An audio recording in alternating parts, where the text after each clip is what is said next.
जय गुरुदेव दोस्तों, welcome to Shri कृपा एकेडमी। और आज हम लेकर आए हैं हिमाचल प्रदेश के ज्योग्राफी का फिफ्थ पार्ट, जिसमें हम वेरियस एमसीक्यूज को स्टडी करेंगे। और आज का जो टॉपिक है वो मेन आपका लेक्स ओरिएंटेड रहेगा। ये जो आपकी सीरीज है हिमाचल के जैसे एग्जाम, पुलिस, पटवारी, क्लर्क, एचएस, एलाइड इत्यादि जो भी होते हैं, उनके लिए ये एमसीक्यूज आपको इंपॉर्टेंट रहेंगे। चलते हैं पहले क्वेश्चन की तरफ। Which among of the following is the 21st highest lake in the world, कि इनमें से कौन सी दुनिया की 21वीं सबसे बड़ी झील है। अगर दुनिया की 21वीं बड़ी झील है तो इंडिया की भी कोई ना कोई हाईएस्ट लेक होगी। तो हम इस लेक की बात कर रहे हैं, अभी तो आंसर करेंगे, लेकिन हम जिस लेक की बात कर रहे हैं वो इंडिया की थर्ड हाईएस्ट है। और अगर एचपी की बात करें तो ये एचपी की फर्स्ट हाईएस्ट लेक है। तो यहां से हिमाचल का फर्स्ट हाईएस्ट देख के आपको ये आंसर आ ही गया होगा समझ। तो आंसर क्या रहेगा इसका? सूरजताल लेक। तो सूरजताल लेक जो है ये हिमाचल की हाईएस्ट लेक है, इंडिया की थर्ड हाईएस्ट लेक है, और वर्ल्ड की 21st हाईएस्ट लेक है। और ये कौन से डिस्ट्रिक्ट में है? ये है हिमाचल के लाहौल स्पीति डिस्ट्रिक्ट में। और इसका जो एल्टीट्यूड है वो है 4883 मीटर, या फिर कई बुक्स में 4890, या फिर 4900 मीटर भी लिखा गया है, लेकिन एक्चुअल हाइट जो है इसकी क्या है? 48883 मीटर। एक चीज और बता दूं कि जो सूरजताल है, सूरजताल लेक है तो लेक से कोई ना कोई आपकी रिवर निकलेगी। तो यहां से कौन सी रिवर निकल रही है? भागा। और जैसे ये सूरजताल है, यहाँ पे लाहौल स्पीति में आपको चंद्रताल झील मिलेगी मिलेगी। चंद्रताल से कौन सी रिवर आ रही है आपकी? चंद्रा। सूरजताल से कौन सी आ रही है? भागा।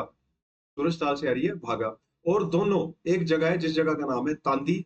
वहां पे ये मिलके क्या बना देगी? चंद्रभागा। वहां पे क्या बना देगी? चंद्रभागा। तो चंद्रभागा जब ये रिवर बनेगी तो बेसिकली यहाँ पे अलग अलग जो रिवर्स हैं वो अलग अलग घाटियों का निर्माण भी करती हैं। तो आप क्या देखोगे, ये जो सूरजताल से निकलने वाली भागा रिवर है, ये कौन सी घाटी का निर्माण करती है? इसकी घाटी को नाम दिया जाता है गारा। वहीं अगर हम चंद्रा की बात की जाए तो यहाँ पे जो घाटी बनती है उसको नाम दिया जाता है रंगलोई। और जब चंद्रभागा दोनों मिल जाती हैं आपस में भुजिंद तक, भुजिंद कौन सा स्थान है जहां से आपकी चिनाब रिवर कहाँ पे जाएगी? चंबा वाले क्षेत्र में। ठीक है। तो यहाँ पे भुजिंद से लेके तांदी तक का जो क्षेत्र है इसको हम किस नाम से जानते हैं? पत्तन घाटी। और यही वो क्षेत्र है जो बीज वाले आलूओं के लिए प्रसिद्ध है लाहौल स्पीति में, जिसको वैली ऑफ सीड पोटैटो भी कहते हैं। तो हमने एक क्वेश्चन के जरिए बड़े सारे क्वेश्चन देख लिए हैं। तो आपको तो क्वेश्चन पूछा गया था 21st highest lake in the world, तो आपने आंसर क्या करना है? सूरजताल। और सूरजताल से निकलने वाली रिवर भागा, उससे बनने वाली जो वैली है उसको हम बोलते हैं गारा। अगला क्वेश्चन है आपका, world highest Krishna temple is situated in between of which lake. तो वर्ल्ड हाईएस्ट कृष्णा टेम्पल जो है ये आपका किन्नौर में मिलेगा।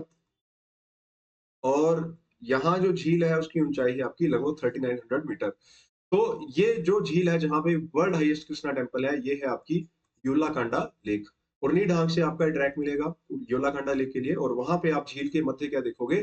श्री कृष्ण जी का मंदिर। यहाँ पे एक झील से संबंधित एक लोगों की मान्यता भी है।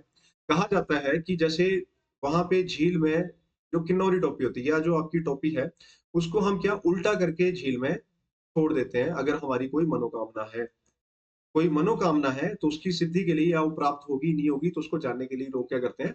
अपनी जो टोपी है उसको उल्टा करके पानी में छोड़ देंगे। अगर वो लेक के ऑटोमेटिकली ही खुद ही पानी की लहरों से दूसरी साइड पहुंच गई सुरक्षित, तो आपकी मन्नत होगी पूरी। अगर बीच में डूब गई तो अभी दिल्ली दूर है। ठीक है। तो मतलब अभी मन्नत होने में टाइम लगेगा या मन्नत पूरी नहीं होगी। तो ऐसा कुछ यहाँ पे लोकल ट्रेडिशनल भी अपनाया जाता है। कहाँ पे? यूला कांडा लेक में। और यूला जो है ये किसकी ट्रिब्यूटरी है? ये है सतलुज की राइट बैंक ट्रिब्यूटरी, है ना। पीछे भी हमने एक वीडियो में देखा इसके बारे में। अगला क्वेश्चन है आपका, the dirtiest lake of HP. Himachal की सबसे गंदी झील है ना, डर्टीएस्ट लेक। तो गंदी ये खुद नहीं है यार, हम लोगों ने की है। इंसान जो है ना कहीं का नहीं छोड़ता किसी को भी, है ना। और अपनी स्वार्थ सिद्धि पूर्ति के लिए हम क्या कर रहे हैं? अपने जो नेचुरल रिसोर्सेज हैं उसको यहाँ पे हम खराब कर रहे हैं। तो यहाँ पे क्वेश्चन क्या पूछा है? Dirtiest lake of HP. तो इसको याद करने का सीधा ही तरीका आपको बता देता हूँ मैं। आपने यूट्यूब या इंस्टाग्राम पे कहीं ना कहीं शॉर्ट वीडियो देखी होगी कि एक एक व्यक्ति जो है दूसरे व्यक्ति की नकल कर रहा है, और वो उस नकल को कर नहीं पाएगा। फिर वहां पे एक हंसता हुआ व्यक्ति आता है और वो क्या बोलता है? कराली बेइज्जती, आ गया स्वाद, ऐसा बोलता है ना वो। तो बस आपने ये याद रखना है, यहाँ पे क्या है, गंदी झील की बात की है तो बेइज्जती हो रही है। तो वो मीम जो आपका है ना, वहां पे जो मीम है उसको याद रखना, कराली बेइज्जती। तो कराली बेइज्जती, तो यहाँ पे आपका सीधा ही आंसर आ जाएगा कराली लेक। ठीक है। तो कराली लेक जो है ये डर्टीएस्ट लेक है। और कौन से डिस्ट्रिक्ट में है ये? ये है आपके डिस्ट्रिक्ट शिमला में। बाकी लेक्स की बात की जाए तो करेरी लेक मिलेगी आपके डिस्ट्रिक्ट कांगड़ा में, धौलाधार के ऊपर।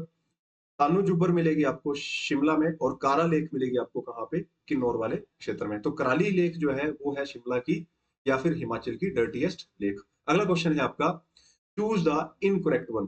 देखो ऐसे कुछ क्वेश्चन आते हैं तो आपको स्टेटमेंट पे ध्यान देना होता है कि करेक्ट पूछा है कि इनकरेक्ट पूछा है। तो इनकरेक्ट पूछा है, गलत कौन सा है। पहला आपका क्वेश्चन है, ये पॉइंट है, the source of Chandra river is Chandrakoop ताल। तो हम जल्दबाजी में क्या करेंगे, ठीक कर देंगे, यहाँ पे चंद्रकूप ताल लिखा है। अगर आपको ध्यान होगा पिछले वीडियो का, तो हमने क्या बोला था, सोर्स जो है इसका क्या है, चंद्रताल लेक है। तो पहली स्टेटमेंट क्या हो जाएगी, गलत हो जाएगी। दूसरी स्टेटमेंट क्या है, Lama Dal lake is situated on Dhauladhar range in Kangra district. हमें इतना तो पता है कि ये धौलाधार रेंज में है, लेकिन कांगड़ा में है कि चंबा में, ये हमें पता नहीं है। तो जैसे धर्मशाला से आप त्रिउंड से ऊपर देखोगे, ये 7 लेक्स का ट्रैक है। तो यहाँ पे आपको करेरी लेक हो गई, लामा डल हो गई, चंद्रकूप ताल हो गई, धाम घोड़ी डल हो गया, नाग डल हो गया, इत्यादि बड़े सारे डल है, 7 लेक से आपको देखने को मिलेगी। तो हम सोचेंगे ये डिस्ट्रिक्ट कांगड़ा में ही है। सिर्फ डिस्ट्रिक्ट कांगड़ा में आपकी करेरी लेक पड़ती है, बाकी जितनी भी लेक्स हैं वो डिस्ट्रिक्ट चंबा में पड़ती हैं। तो यहाँ पे क्या बोला है, Lama Dal lake situated on Dhauladhar range in Kangra district. Dhauladhar range में तो है लेकिन कांगड़ा डिस्ट्रिक्ट में नहीं है। ये कौन से डिस्ट्रिक्ट में पड़ती है, आपके चंबा डिस्ट्रिक्ट में। अगला है Dashir lake is in Kullu district. हाँ, तो दाशीर लेक जिसे आप कुल्लू में ही सामने रोहतांग के समीप पाओगे, तो ये कुल्लू डिस्ट्रिक्ट में ही है। तो यहाँ पे एक स्टेटमेंट सही है, लेकिन क्वेश्चन क्या पूछा है, इनकरेक्ट वन। तो दो स्टेटमेंट आपकी गलत है, कौन सी, पहला और दूसरा। तो आपने ऑप्शन क्या ढूंढना है यहाँ पे, 1 और 2। तो 1 और 2 क्या दिखेगा आपको, ए ऑप्शन। तो आंसर ए इज करेक्ट। अगला क्वेश्चन है आपका, the highest lake on Dhauladhar in HP is. Himachal में आपके देखोगे, जैसे ये है हिमाचल का मैप,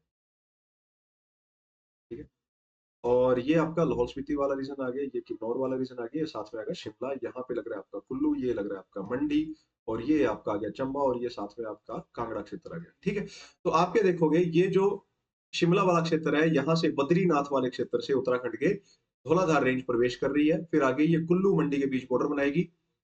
बड़ा बंगाल जो आपने ग्लेशियर देखा है, या फिर बीड बिलिंग वाला जो क्षेत्र है, वहां से आपकी धौलाधार आते आते ये कांगड़ा वाला जो क्षेत्र है, यहाँ पे चंबा के साथ बॉर्डर बनाएगी, और करेरी लेक जो हमने अभी देखी उसके साथ ये खत्म हो जाएगी, यहाँ पे आपकी धौलाधार रेंज। तो धौलाधार रेंज का हमने ट्रैक बता दिया। यहाँ पे कौन सा, शिमला हो गया, कुल्लू हो गया, मंडी हो गया, कांगड़ा हो गया, चंबा, 1 2 3 4 5 5 डिस्ट्रिक्ट के साथ ये बाउंड्री शेयर करती हुई जा रही है। साथ ही साथ आपको यहाँ पे एक बाइफिकेशन मिलेगी किसकी, चूड़धार की, जो सिरमौर में है। ठीक है, तो यहाँ पे प्रश्न पूछ रहा है कि धौलाधार की हाईएस्ट लेक कौन सी है। तो धौलाधार की जो हाईएस्ट लेक है वो है आपकी चंद्रकूप ताल, जो ग्रुप ऑफ 7 लेक्स में धौलाधार रेंज में, कांगड़ा में। इसकी जो ऑफिशियल डाटा में आपकी एल्टीट्यूड दिया वो लिखा है 4100 मीटर, कई बुक्स में 3650 मीटर भी दिया हुआ है, तो कंफ्यूज नहीं होना उसमें। तो आपको इसको 4100 मीटर ही लेके चलना है। तो यहाँ पे क्या रखना है आपने, चंद्रकूप ताल। ठीक है, तो चंद्रकूप ताल ये डिस्ट्रिक्ट चंबा में पड़ेगी, और धौलाधार रेंज, ठीक है, तो वहां पे ये हाईएस्ट लेक है आपकी हिमाचल की। अगला क्वेश्चन है आपका, the source of river Pabbar is. Pabbar river का सोर्स क्या है। तो पब्बर रिवर जो है वो आपके रोहडू के समीप मिलेगी। तो थोड़ा सा ट्रैक घूम लेते हैं हम लोग यार। यहाँ पे आप शिमला तो गए होंगे, शिमला से आगे जाके एक रास्ता आता है, वहां पे एक जगह मिलेगी ठियोग। ठियोग से 2 रास्ते हो गए, एक चला गया रामपुर के लिए और एक चला गया रोहडू के लिए। जब आप रोहडू के लिए जा रहे हो तो यहाँ पे एक जगह आएगी जिसका नाम है छैला। छैला से ये वाला रास्ता चला जाता है चौपाल के लिए, और छैला के साथ आपको क्या मिलेगा, खड़ा पत्थर करके एक जगह मिलेगी। खड़ा पत्थर के आगे जुब्बल, हाटकोटी, और हाटकोटी से एक रास्ता चला जाता है उत्तराखंड के लिए बाहर से। यहाँ से आप आगे गए, यहाँ पे जगह आई रोहडू। रोहडू से आगे एक जगह आई, उसका नाम है चिड़गांव। चिड़गांव से आगे सुंदासू, धुम्बारी सुंडा, और ये आपका बॉर्डर आ जाता है कहाँ पे, शिमला, किन्नौर, और यहाँ पे आपका उत्तराखंड का क्षेत्र आ जाता है। तो ये जो क्षेत्र है ना आपका यार, यहाँ पे एक चोटी है जिसका नाम है चांसल पीक। यहाँ पे, यहाँ पे एक, ठीक है, यहाँ पे एक चोटी है जिसका नाम क्या है, उसका नाम है चांसल पीक। तो चांसल पीक की तलहटी पे आपको मिलेगी चंद्रनाहन लेक। चांसल पीक की तलहटी पे कौन सी लेक मिलेगी, चंद्रनाहन लेक। और ये जो घाटी है, इस घाटी को नाम हम जानते हैं बुरान घाटी। ये जो घाटी है इसको बुरान घाटी के नाम से जानते हैं। तो चंद्रनाहन लेक से कौन सी रिवर आ रही है आपकी, पब्बर रिवर आ रही है, जो शिमला में पब्बर वैली, या फिर रोहड़ू वैली, या तीसरा नाम है इसका लिथियम वैली का निर्माण करती है। ठीक है, तो सोर्स ऑफ पब्बर रिवर के आगे सीधा यहाँ पे चंद्र नाहन। तो नाहन वर्ड आ रहा है तो आपने सिरमौर टिक नहीं करना है यहाँ पे, या ऐसा नहीं सोचना है कि ये लेक कहाँ पे, सिरमौर में।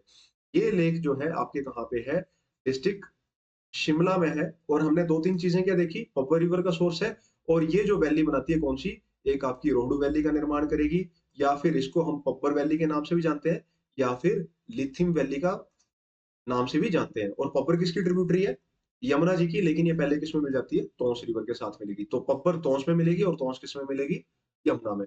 ठीक है, अगला क्वेश्चन है आपका, which among of the following is not the lake of Kullu, कि इनमें से कौन सी लेक कुल्लू की नहीं है। काशीर लेक हमने पहले क्वेश्चन में देख ली, ये आपको कुल्लू में दिखेगी। सरकुंड भी कहाँ पे मिलेगी आपको, कुल्लू में। मानतलाई भी कहाँ पे देखने को मिलेगी, कुल्लू में। और मानतलाई किसका सोर्स है, पार्वती रिवर का, जो फास्टेस्ट फ्लोइंग रिवर है आपके हिमाचल की। एक रिवर दिख रही है। अब लास्ट ही लेक बची आपकी, कौन सी है, नीलसार लेक। नीलसार लेक जो है ये कुल्लू की नहीं है, तो है कहाँ की, ये है आपके डिस्ट्रिक्ट मंडी की। और कहाँ पे मिलेगी, रिवाल्सर जो आप जगह देखते हो, रिवाल्सर के पीछे की जो पहाड़ी है जहां पे अलग अलग 7 लेक्स मिलेंगी। तो इस धार को भी हम किस नाम से जानते हैं, सर की धार। सर का मतलब क्या होता है, सरोवर। तो इन अलग अलग सरोवरों की धार है कौन सी, रिवाल्सर वाली धार। तो यहाँ पे एक कुंड है, या एक आपका जो सर है, सरोवर है, उसको हम नील सार के नाम से जानते हैं। मतलब ब्लू वाटर लेक। पानी जो है क्रिस्टल क्लियर है, तो आसमान जो है ना उसकी रिफ्लेक्शन आपको दिखेगी, तो ब्लू वाटर लेक के नाम से इसको जाना जाता है। और डिस्ट्रिक्ट मंडी में है, कहाँ पे, रिवाल्सर के समीप, सर की धार पे। Done?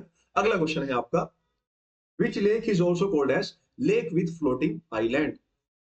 अभी दो तीन क्वेश्चन फ्लोटिंग के हमारे साथ साथ में आपको देखने को मिलेंगे। तो यहाँ पे यार आइलैंड दिया है, मतलब तैरते हुए टापू को बोला गया है। तैरते हुए टापू वाली झील, मतलब टापू मतलब एक होगा, सिंगल की बात की गई है। तो आपको इस वीडियो के या जो हमारी वीडियो चली है, या फिर जो फोन है, इसके पीछे आप वीडियो झील भी देख सकते हो, सामने दिख रही है वो। कौन सी झील है ये, पराशर लेक है। तो पराशर लेक में आप क्या देखोगे, बड़ी सी लेक है, और वहां पे एक टापू जो है तैर रहा है। ठीक है, तो lake with floating ice block के नाम से किसको जाना जाता है, पराशर ऋषि को। और ये पराशर ऋषि जी का यहाँ पे जो मंदिर है, जो साथ में आपको यहाँ पे दिख रहा है ये पीछे, है ना, पराशर ऋषि जी का जो मंदिर है, ये कौन सी शैली में बना हुआ है, पैगोडा शैली में। कब बनाया, 1346 में। मंडी का एक राजा था जिसका नाम था बाणसेन, बाण के पेड़ के नीचे इसका जन्म हुआ था, तो इसका नाम था बाणसेन। 1346, पैगोडा शैली। पैगोडा शैली का मतलब होता है मल्टीपल रूफ्स, कि मंदिर के ऊपर आपको क्या दिखेंगी, मल्टीपल छत दिखेंगी, तो उसको पैगोडा शैली के नाम से भी जाना जाता है। एक चीज और बता देता हूँ यार आपको, शायद ये बुक्स में डाटा नहीं है। हम क्या बोल रहे हैं, लेक विथ फ्लोटिंग आइलैंड, तैरते हुए टापू की झील। यहाँ पे एक मिस्ट्री भी है कि ये जो झील है ना यार, ये अर्थ पे आपका कितना वाटर है और कितना लैंड मास है, उसको ये रिप्रेजेंट करती है। मतलब जैसे अगर आप अर्थ की बात किया, 30-70-30 का रेशियो आप लेके चल रहे हो, तो वैसा ही इस रेशियो में आपको लेक में और आइलैंड का रेशियो देखने को मिलेगा। समझ लो कि वाटर का रेशियो 70 है, तो अर्थ का रेशियो कितना है, 30 है। तो यहाँ पे आइलैंड जो है वो भी कितना परसेंटेज में मिलेगा, उतना ही मिलेगा। और एक और चीज बताऊं, जैसे हम बोल रहे हैं कि 2030 तक जो है मुंबई जो है 1 मीटर जो है डूब जाएगी, तो मतलब क्या होगा, पानी का लेवल अर्थ के इंक्रीज कर रहेगा। तो वैसे ही आप यहाँ पे पराशर लेक में भी देखोगे, थोड़ा थोड़ा पानी का लेवल यहाँ पे इंक्रीज कर रहा है, जिसकी वजह से क्या होगा, ये जो टापू है उसका किनारा जो है डूब रहा है, तो ये टापू का एरिया भी क्या हो रहा है, कम हो रहा है। तो कहीं ना कहीं ये जो पराशर लेक है, ये आपकी रिप्रेजेंट कर रही है किस चीज को, लैंड और वाटर के कंपोजिशन को, जो आपका अर्थ पे है। ठीक है, तो आप यहां से इसको दिखा सकते हो। अगला क्वेश्चन है आपका, the lake with floating islands. आ गया क्वेश्चन वही, हमने यहाँ पे क्या बोला, तैरते हुए टापुओं की झील। तो इसके लिए आपको सुननी पड़ेगी एक स्टोरी।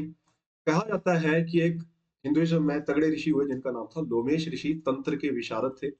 और उनसे एक राजकुमारी, मंडी के राजा थे अर्शधर, उनकी बेटी मंदरवा जो थी तंत्र विद्या सीखने आती थी। और बोला जाता है कि राजा को यह पता लगेगा कि लोमेश ऋषि और मंदरवा जो है शादी करना चाह रहे हैं आपस में, तो अर्शधर जो है वो क्या करेगा, लोमेश ऋषि को एक बड़ा सा मचान बना के, लकड़ी का मचान बना के वहां पे बिठा के जला देंगे। बोला जाता है कि ये मचान जो था या आग जो थी, पता नहीं कितने दिनों तक जलती रही। और बाद में बोला जाता है कि इसके बीच एक बड़ा सा कमल का फूल जो है तैयार हुआ, और उसके बीच से लोमेश ऋषि जो थे वो मेटामॉर्फ होके 8 वर्ष के बालक के रूप में निकले। और उन्हें हम किस नाम से भी जानते हैं, गुरु पदम संभव जी के नाम से भी जानते हैं। ठीक है, तो आप क्या देखोगे, बोला जाता है कि जब यहाँ पे जलाया जा रहा है तो वहां पे एक लेक क्रिएट होगी, लेक थी वो फिर वो लेक बढ़ गई और वहां पे अलग अलग छोटे छोटे आइलैंड्स बन गए और उन आइलैंड्स पे क्या खिल गए, कमल के फूल। उन आइलैंड्स पे क्या खिल गए, कमल के फूल। तो आप क्या देखोगे, बड़े सारे आइलैंड्स बने तो इसको नाम क्या दे दिया, लेक विथ फ्लोटिंग आइलैंड्स। कमल को एक और नाम से भी जाना जाता है, कमल को एक और नाम से जाना जाता है। भगवान विष्णु की जब आप स्तुति करते हैं तो वहां पे बोला जाता है ना, पद्म नाभम सुरेशम, कि जिनकी नाभि से कमल खिला हुआ उसके ऊपर सुरेश मतलब ब्रह्मा बैठे हुए हैं। तो पद्म जो नाम है वो किसको दिया जाता है, कमल को। तो इसको पद्म कैन या लेक विद लोटस फ्लावर के नाम से भी जानते हैं, है ना। कमल के फूलों वाली झील के नाम से भी जानते हैं। लेकिन वर्तमान में जाओगे ना आपको लोटस मिलेगा ना आपको यहाँ पे आइलैंड्स मिलेंगे। क्यों, पोल्यूशन है ना। अब तो कुछ नहीं मिलेगा, लेकिन प्रश्न तो है ही। फिर बोला जाता है कि लोमेश ऋषि जो थे यहाँ पे सांप के रूप में जो है लोगों को दर्शन देने शुरू कर दिए। ठीक है, तो हम बड़ी सारी चीजें इस लेक के साथ कर रहे हैं। हमने क्या बोला, लेक विद फ्लोटिंग आइलैंड, सीधा ही आंसर दिख गया है। कौन सी लेक है, रिवाल्सर लेक। तो रिवाल्सर लेक को हमने एक और किस नाम से जाना, इसको पद्मा कैन के नाम से भी जाना जाता है या फिर लोटस फ्लावर वाली लेक। और यहाँ पे आपको क्या मिलेंगे, यहाँ पे आपको मिलेंगे गुरु पद्म संभव, या जो आपके लोमेश ऋषि थे सांप के रूप में दर्शन देते हुए दिखेंगे। तो इनको सर्प पूजा से संबंधित झील के नाम से भी जाना जाता है। ठीक है, तो lake with floating island, Rewalsar lake. अगला क्वेश्चन है आपका, which lake is also called as lake with floating ice floes, तैरते हुए हिमखंडों वाली झील। तैरते हुए हिमखंडों वाली झील। तो ऐसा होगा, तैरते हुए हिमखंड कैसे होंगे, कि मतलब जब सर्दी का मौसम आया है तो सारी की सारी झील जो है किससे जम गई है, बर्फ से जम गई है। और यहाँ पे आप क्या देखोगे, जब सनलाइट पड़ेगी, गर्मियों का मौसम आएगा, तो जो बर्फ है वो क्या हो जाएगी, छोटे छोटे पीसेस में टूट जाएगी और आपको झील में तैरती हुई दिखेगी। तो ये लेक कौन सी है आपकी, चंद्रगुप्त ताल, जो हमने अभी धौलाधार की सबसे हाईएस्ट लेक भी देखी। तो चंद्रगुप्त ताल को हम क्या बोलते हैं, इसको आइसबर्ग लेक भी बोलते हैं। आइसबर्ग वही हुआ मतलब छोटे छोटे आपके बर्फ के टुकड़े, बर्फ के टुकड़ों वाली लेक के नाम से भी जाना जाता है। ठीक है, तो चंद्रगुप्त ताल वहां पे आपको दिखेंगे आइस ब्लॉक्स गर्मी के टाइम, तो इसको चंद्रगुप्त ताल को बोला गया lake with floating ice blocks. अगला क्वेश्चन है आपका, hidden lake is the another name of, hidden lake मतलब छिपी हुई झील। तो छिपी कैसी है वो बताता हूँ आपको। चले गए आप शिमला से ठियोग, ठियोग से रोडू वाले रास्ते में, सॉरी रामपुर वाले रास्ते में चले गए, रामपुर वाले रास्ते से आगे जाओगे तो यहाँ पे क्या मिलेगा, ज्यूरी मिलेगा। फिर आप किन्नौर वाले बॉर्डर पे एंटर हो गए, कहाँ पे, रिकांगपियो आ गए, रिकांगपियो से आगे गए तो यहाँ पे एक जगह है कि स्पिल्लो, है ना। राजमा बड़े स्वाद है यहाँ के। आगे चले जाओगे तो यहाँ पे एक जगह है आर्मी का एरिया, पू क्षेत्र है, मुरंग क्षेत्र मिलेगा साथ में। और यहाँ पे एक विलेज आएगा, या फिर आप जगह बोल सकते हो कौन सी, खाब। और खाप के साथ एक विलेज है जिसका नाम है नमगिया। खाप के साथ एक विलेज है जिसका नाम क्या है, नमगिया। ये वो जगह है, जब आप रिवर सिस्टम पढ़ोगे तो यहाँ पे स्पीति रिवर जो है वो किसके साथ मिलती है, सतलुज के साथ। स्पीति रिवर सतलुज के साथ कहाँ पे मिल रही है, खाब या नमगिया में। जब आप खाब से रोड को डाइवर्ट करोगे, यहाँ पे सतलुज रिवर आ रही है, यहाँ पे आपकी स्पीति रिवर आ रही है, तो इस चढ़ाई को आप चढ़ोगे तो यहाँ पे कौन सा विलेज आएगा आपका, नाको विलेज आएगा। ठीक है, तो नाको विलेज से ऊपर एक टॉप है जिसका नाम है मलिंग टॉप। मलिंग टॉप को उतरोगे तो आप कहाँ पहुंच जाओगे, चांगो, और फिर चलेगे समदू से होते होते काजा। तो जब आप ना नाको झील को देखने के लिए जाना चाहोगे तो आप क्या देखोगे, यहाँ पे जो चौक है यहाँ से आप विलेज की तरफ जाओगे। आप ढूंढ रहे हो झील को, झील कहाँ है, झील कहीं नहीं मिलेगी आपको। सामने पे क्या मिलेगा आपको, पूरा का पूरा गांव मिलेगा। गांव मिलेगा, आप झील ढूंढ रहे हैं, नहीं मिल रही है, नहीं मिल रही है। और आगे जाके आप क्या देखोगे, गांव का एक एंडिंग है, वहां पे आप सीढ़ियां उतर के देखोगे कि पीछे जाके नीचे एक झील है। तो मतलब झील आपको दूर दूर से नहीं दिख रही है यार, ये छिपी हुई झील की तरह दिख रही है आपको, हिडन लेक है ना, छिपी खुद दी गई। क्योंकि गांव दिखेगा, गांव से आके सीढ़ियां उतर के आपको वो एक लो लेवल पे दिखेगी आपको नाको झील। तो इसको हिडन लेक के नाम से भी जाना जाता है। तो कौन सी लेक है ये, नाको लेक। अब दूसरी बात क्या आएगी, नाको झील जो है ना यार, यहाँ पे भी वही होगा कि सर्दी के टाइम ये बर्फ से पूरी जम जाएगी आपकी झील जो है। तो लोकल विलेज है साथ में, तो लोकल लोग क्या करते हैं यहाँ पे, स्केटिंग। लोकल लोग क्या करेंगे, स्केटिंग करेंगे। तो इसको हम क्या बोल देते हैं, natural ice skating playground of HP. ठीक है, हिमाचल का प्राकृतिक आइस स्केटिंग ग्राउंड है। क्यों, यहाँ पे बर्फ जम गई है सर्दी के टाइम, तो लोग वहां पे लोकल आइस स्केट करेंगे। अब आपके मन में ये प्रश्न आएगा कि चंद्रकूप ताल भी तो जमी हुई थी, वहां भी तो लोग स्केट कर सकते हैं। भाई पहले वहां पे जाने के लिए आपको रास्ता चाहिए। ये तो बेचारा गांव साथ में, तो साथ में स्केट कर रहे हैं, चंद्रगुप्त ताल के लिए जाने लगे तो फिर ना बंदे मिलेंगे ना स्केट मिलेंगे, है ना, वहां पे पहुंचना ही दुर्भर है। तो ऐसा चीज को मत सोचना कि बाकी लेक्स भी तो स्केट कर सकते हैं वहां पे स्केट करने के लिए आपको कोई ना कोई हैबिटेट चाहिए, तो हैबिटेट कहाँ पे मिल रहा है? लाखों में लोकल लोग वहां पे स्केट कर रहे हैं इजिली। अगला क्वेश्चन है आपका, Baradonsar lake is situated on the border of Shimla and, ठीक है। बारादोंसर का आपने पुराने पेपरों में क्वेश्चन देखा होगा कि बारादोंसर लेक कहाँ पे है, तो हम वहां पे टिक करते हैं शिमला। लेकिन जैसे आप देखोगे ये शिमला है, साथ में कौन सा रीजन लग रहा है आपका? किन्नौर का। तो इन दोनों के जो बाउंड्री है वहां पे आपको दिखेगी बारादोंसर लेक। अब हमने शिमला में टिक क्यों करते हैं? वैसे अगर सिंगल क्वेश्चन है कि बारादोंसर लेक कहाँ पे, शिमला टिक क्यों करते हैं? क्योंकि इसका मैक्सिमम पोर्शन आपको कहाँ मिलेगा? शिमला में, बाकी rest of portion is in Kinnaur. पर हमने क्वेश्चन क्या बोल दिया? बारादोंसर लेक जो है वो कौन सी जगह पे है? ये है शिमला और किन्नौर के बॉर्डर पे। अगर शिमला की बात की जाए तो शिमला का कौन सा रीजन लगता है यहाँ पे? डोडरा कवार वाला क्षेत्र। अभी पीछे आप रास्ता घूमे थे, पाटकोटी, रोडू, चिड़गांव, फिर उसके आगे सुंदासू, धम्बारी सुंडा, तो वहां से डोडरा कवार के लिए रास्ता जाता है। डोडरा कवार कौन सा है? ये शिमला वाला क्षेत्र आ गया। और किन्नौर का कौन सा रीजन है? ये सांगला वैली वाला क्षेत्र, ठीक है। तो सांगला वाला क्षेत्र आ गया किन्नौर का, डोडरा कवार आ गया शिमला का। इन दोनों के बॉर्डर पे आपकी लेक है जिसका नाम है बारादोंसर। अगर ऐसा कुछ आएगा तो शिमला और किन्नौर करना है। अगर वैसा क्वेश्चन आता है कि बारादोंसर लेक कहाँ पे, ऑप्शन आपको 4 डिस्ट्रिक्ट दिया, शिमला भी दिया, किन्नौर भी है, तो आपने शिमला टिक करना है। क्यों? क्योंकि मैक्सिमम पोर्शन उसका कहाँ पे रहेगा? आपका डिस्ट्रिक्ट शिमला में। अगला क्वेश्चन है आपका, at which lake gold and silver ornaments offer to the fulfilment of the wishes, कि जहां पे सोने और चांदी के आभूषण या पैसे वगैरह, सिक्के वगैरह चढ़ाए जाते हैं। तो ये तो न्यूज में भी था अभी आपके रिसेंट, कि मंडी की जो कमरूनाग झील है वहां पे सफाई का अभियान चला हुआ था, झील को साफ करने का काम चला हुआ था। तो वहां पे कामरूनाग जी की पूरी हिस्ट्री आ रही थी वहां पे, है ना। कामरूनाग कौन है? कामरूनाग को हम मानते हैं बर्बरीक जी का, है ना, अवतार। ऐसा बोला जाता है, या जब महाभारत का टाइम था, अवतार नहीं बोल सकते हैं, बर्बरीक जी को ही कामरूनाग बोला गया। ऐसा बोला जाता है कि जब महाभारत का युद्ध चला हुआ है तो बर्बरीक जो भीम के पुत्र हैं वो भी युद्ध करने के लिए जाएंगे, लेकिन माता हडिम्बा बोलेंगी कि ये धर्म युद्ध चला हुआ है। तो बर्बरीक क्या बोलेंगे कि जो व्यक्ति हार रहा होगा या जो तबका हार रहा होगा, मैं उसकी सहायता करके दूसरे तबके को हरा के महाभारत के युद्ध को एक ही दिन में खत्म कर दूंगा। तो श्री कृष्ण तो देख रहे हैं, और उस टाइम पे बोला जाता है कि पांडव जो थे वो जीतने के कगार पे आ रहे थे। तो श्री कृष्ण इसी स्थान पे जो कामरू नाग लेक वाला क्षेत्र है वहां पे बर्बरीक से मिलेंगे, वीर योद्धा से मिलेंगे, वार्तालाप होगा, और वहां पे गर्दन काट दी जाएगी किसकी? बर्बरीक की। तो बोला जाता है धड़ यहाँ पे गिरा, लेक यहाँ पे क्रिएट हो गई, और बर्बरीक का जो सिर था उसको कहाँ पे ले गए? चूड़धार वाली रेंज पे। और बर्बरीक की इच्छा थी कि मैं महाभारत का युद्ध देखूं। तो जीना मरना तो भगवान के हाथ में है, तो धड़ भी यहाँ पे बोल रहा है ना, सर भी यहाँ पे बोल रहा है। तो बर्बरीक जी को कहाँ पे रख दिया? चूड़धार पे रख दिया, और वहां से वो लाइव युद्ध देख रहे हैं किसका? कुरुक्षेत्र का। बाद में जब युद्ध जीतने के बाद पांडवों में डिस्प्यूट होगा कि किसने युद्ध में क्या किया, तो बर्बरीक वहां पे उनका मोह भंग करेंगे। और यही बर्बरीक जो है वर्तमान में हमारे खाटू बाबा है, खाटू श्याम जी, जिनका दरबार कहाँ पे है? आपका राजस्थान हरियाणा के बॉर्डर पे, हरियाणा राजस्थान वाले रीजन में, ठीक है। तो आपने याद रखना है कामरू नाग झील, यहाँ पे सोने और चांदी के आभूषण चढ़ाए जाते हैं, लोगों की इच्छा पूर्ति होती है तब, या इच्छा पूर्ति करने के लिए। और यहाँ पे भी किसकी? नाग के रूप में कामरू नाग देव की पूजा होती है। इन्हें बड़ा देव के नाम से भी जाना जाता है। और कामरू नाग जो है ये मंडी के क्या है? Protector deity. मंडी के दो देवी देवताओं को क्या माना जाता है? रक्षक। एक है कामरू नाग और दूसरी है माता शिकारी देवी। तो शिकारी देवी और कामरू नाग को क्या माना जाता है?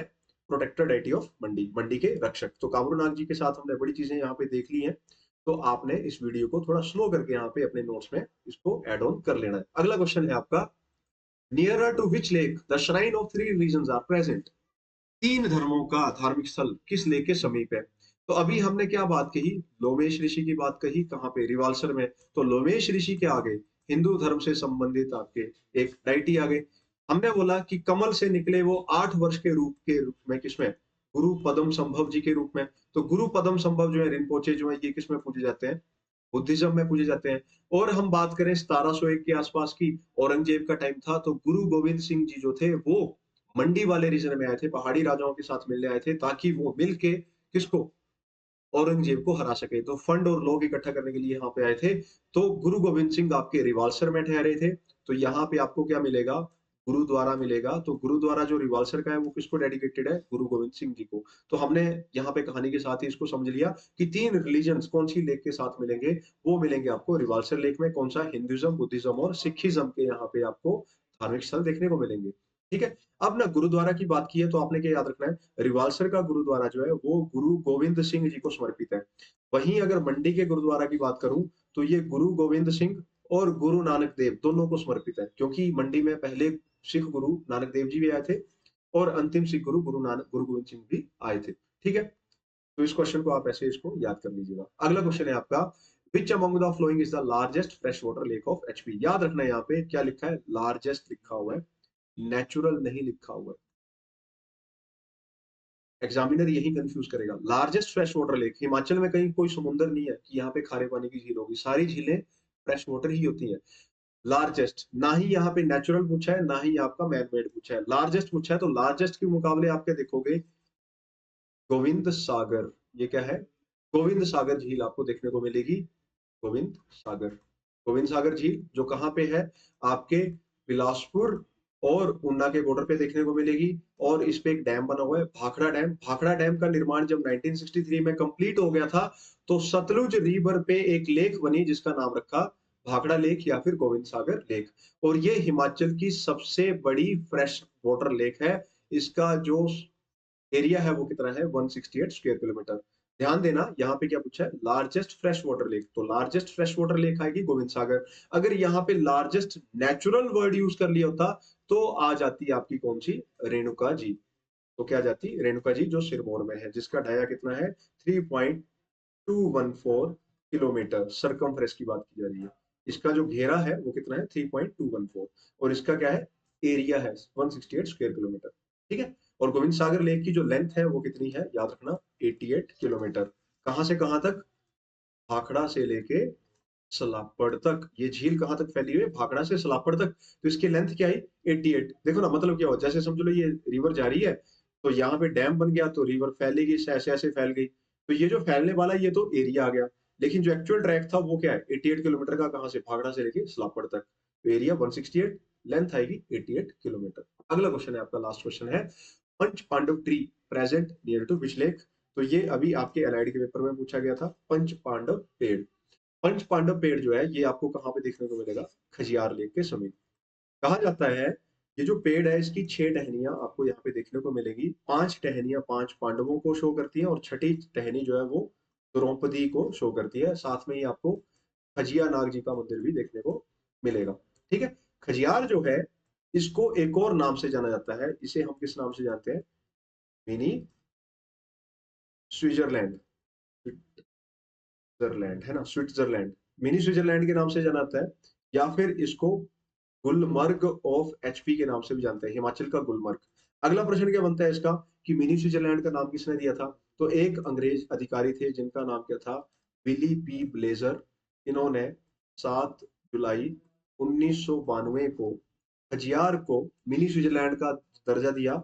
और ये वर्ल्ड की कितनी है, 160वीं जगह है जिसको ये दर्जा प्राप्त है। याद रखना है 160, कई बुक्स में 166 कर दिया, वो गलत है, ये 160th प्लेस है। विली पी ब्लेजर के द्वारा 7 जुलाई 1992 को खजियार को क्या दर्जा दिया गया, मिनी स्विट्जरलैंड का। तो आंसर क्या रहेगा, पंच पांडव ट्री जो है वो कहाँ पे है, खजियार में। उम्मीद है आपको ये वीडियो पसंद आई होगी। आपके कोई भी सुझाव है वो हमें आप कमेंट सेक्शन में लिखना ना भूलें। वीडियो को लाइक करें, चैनल को सब्सक्राइब करें, नोटिफिकेशन ऑन रखें, ताकि हमारे जो ये वीडियोस आ रहे हैं एमसीक्यूज के, जो आप अलग अलग एग्जाम के लिए प्रिपेयर कर रहे हैं, उसमें हम आपका महत्वपूर्ण सहयोग दे सकें। ठीक है, तो अगले वीडियो में हम अगले क्वेश्चंस के साथ मिलेंगे, तब तक के लिए जय गुरुदेव।